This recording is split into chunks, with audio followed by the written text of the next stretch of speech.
Bawat buwan, isa sa pinakamalaking babayarin ng maraming Pilipino ay ang kanilang kuryente. At kung titignan po natin mabuti ang ating bill, nako, isa po nakalagay doon yung system loss charge. Ngayon, may panukala na alisin to. Ang tanong, kapag nawala na ang system loss charge, bababa ba talaga ang babayarin natin sa kuryente? At ano ang magiging epekto yan sa bawat mamamayang Pilipino?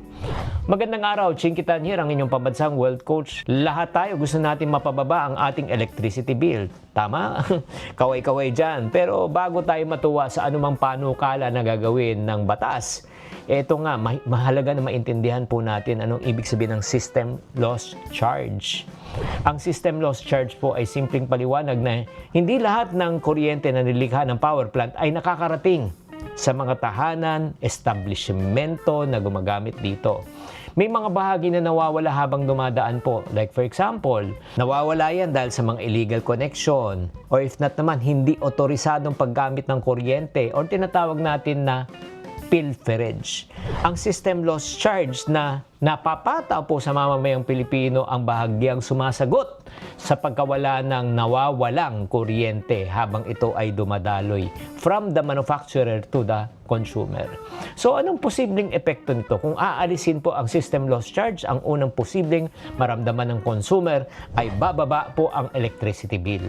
Mas malaki matitipid ng pamilya at mga negosyante. At ang perang maiipon po natin ay syempre pwede na idagdag sa pagkain, ipon, edukasyon, di ba? Sa mga iba pang gastusin. Ano naman negative effect pag tinanggal ang system loss charge? Ang tanong, di ba? Sino ang sasagot ng gastos? Maghahanap na naman ng paraan ang syempre naman ang nagpapatakbo nito para ika nga maibsan ang nawalang pera. At kung mawala po yung system loss charge, posibleng maapektuhan po ang maintenance, operasyon ng mga distribution utilities. Siyempre naman, lalong papangit ang serbisyo. Or if not kaya, baka mapataw na naman po sa consumer yan sa iba namang title. Kaya nga dapat ang tanong, hindi ba matatanggal ang system loss charge? Ang tanong dapat is paano mapapababa ang singil sa kuryente na hindi po naaapektuhan ang kalidad ng kanilang serbisyo. Sa ngayon, panukala pa lamang ito pero pinag-aaralan pa at pinagdedebatehan. Lahat tayo gusto natin na mas bababang pagbayad sa kuryente pero kailangan isaalang-alang din natin ang serbisyo na kanilang pinangako.